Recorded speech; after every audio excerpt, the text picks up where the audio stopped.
Apakah Anda termasuk orang yang sedari lahir telah beragama Islam? Jika benar, maka Anda harus banyak bersyukur atas anugerah hidayah yang selama ini Anda genggam. Pun Anda harus berusaha untuk menggenggam hidayah Islam tersebut sekuat tenaga. Karena porsi godaan syahwat dan syubhat di era globalisasi modern ini lebih dahsyat dibandingkan porsi untuk belajar, mengaji, dan beramal soleh. Dahsyatnya arus godaan itu dapat menggerus agama seorang muslim, walau setahap demi setahap. Tak perlu panjang lebar menjelaskan pentingnya hidayah Islam dalam hidup manusia. Karena Allah pun telah menegaskan dalam firman-Nya, surah Al-Imran ayat ke-19, bahwa sesungguhnya agama yang diridhoi di sisi Allah hanyalah Islam. Mungkin di luar sana, banyak agama yang mengklaim bahwa agama merekalah yang benar. Tetapi berdasarkan wahyu dari Rabb semesta alam, agama Islamlah yang paling benar, dan jalan yang mesti ditempuh jika seseorang ingin selamat dari kehidupan setelah kematian. Ada satu firman Allah Ta'ala yang patut kita renungkan dan tadaburi bersama. Ayat tersebut terdapat dalam surah Al-Ma'idah ayat ketiga. Pada hari ini telah kusempurnakan untuk kamu agamamu, dan telah kucukupkan kepadamu nikmatku, dan telah kuridhoi Islam itu jadi agama bagimu. Ketika Ibnu Abbas membaca ayat tersebut, beliau berkata, orang Yahudi mengatakan, seandainya ayat ini turun di tengah-tengah kami, niscaya kami akan merayakan hari turunnya ayat tersebut sebagai Id, hari besar atau hari raya. Ibnu Abbas berkata bahwa ayat ini turun saat bertemunya dua hari raya, yaitu hari raya Id atau Haji Akbar dan hari Jumat. Hal ini disebutkan pula oleh Ibnu Jarir At-Tabari dalam kitab tafsirnya. Ada beberapa pelajaran penting yang bisa kita petik dari ayat tadi. Pertama, ajaran Islam telah sempurna, sehingga kita tidak butuh pada agama dan nabi yang lain. Saat Nabi SAW wukuf di Arafah ketika Haji Wada, turunlah ayat tadi. Inilah ayat dari Al-Quran yang diturunkan terakhir. Karena beberapa waktu setelah ayat tersebut turun, Nabi SAW meninggal dunia, yaitu setelah beliau kembali ke Madinah selepas pulang dari haji. Hal ini menunjukkan bahwa ketika Rasulullah SAW meninggal dunia, sudah sempurnalah Islam.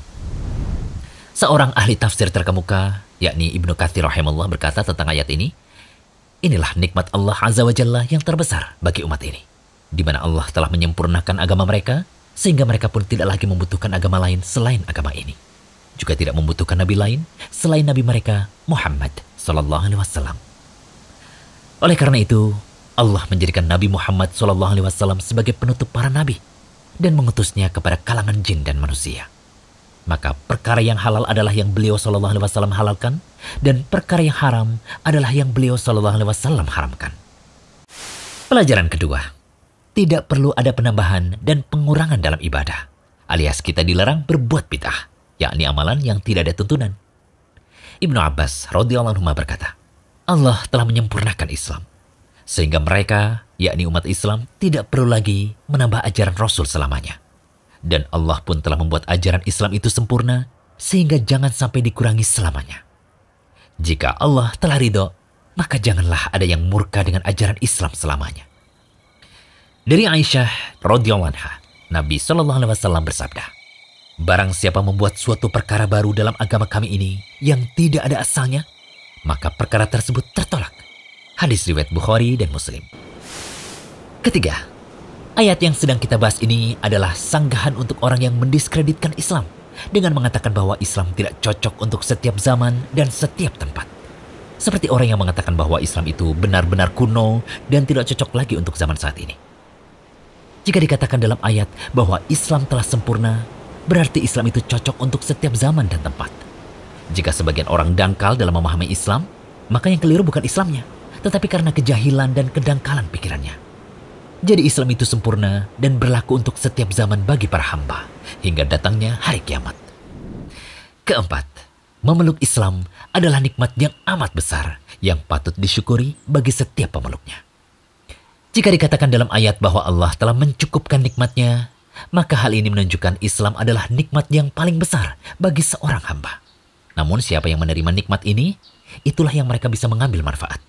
Dan sebaliknya, siapa yang menolaknya, merekalah yang berdosa dan akan mendapat darar atau bahaya. Kelima, Allah hanya meridhoi Islam, bukan agama lainnya. Hal ini ditegaskan kembali lewat firman Allah Ta'ala dalam surah Ali Imran ayat ke-85. Barang siapa mencari agama selain agama Islam, maka sekali-kali tidaklah akan diterima agama itu daripadanya. dan dia di akhirat termasuk orang-orang yang rugi. Kemudian yang keenam, ayat yang sedang kita bahas ini adalah bantahan telak untuk yang menyatakan semua agama itu sama. Ada yang mengklaim bahwa Nasrani, Yahudi, dan Islam semuanya agama yang benar dan dapat mengantarkan pada Allah karena sama-sama agama samawi yang turun dari langit. Ini jelas pemahaman keliru dan dusta. Karena tidak ada lagi agama yang benar setelah datangnya Islam. Allah Ta'ala telah memerintahkan untuk mengikuti agama yang dibawa oleh Nabi Muhammad SAW sebagaimana disebut dalam ayat lainnya. Katakanlah, jika kamu benar-benar mencintai Allah, ikutilah aku. Niscaya Allah mengasihimu dan mengampuni dosa-dosamu. Allah Maha Pengampun lagi Maha Penyayang. Katakanlah, taatilah Allah dan Rasul-Nya. Jika kamu berpaling, maka sesungguhnya Allah tidak menyukai orang-orang kafir. Semoga Allah memberikan kita hidayah untuk istiqomah dalam Islam hingga ajal menjemput. Amin. Jangan lupa kunjungi rumaiso.com. Update setiap hari, insya Allah.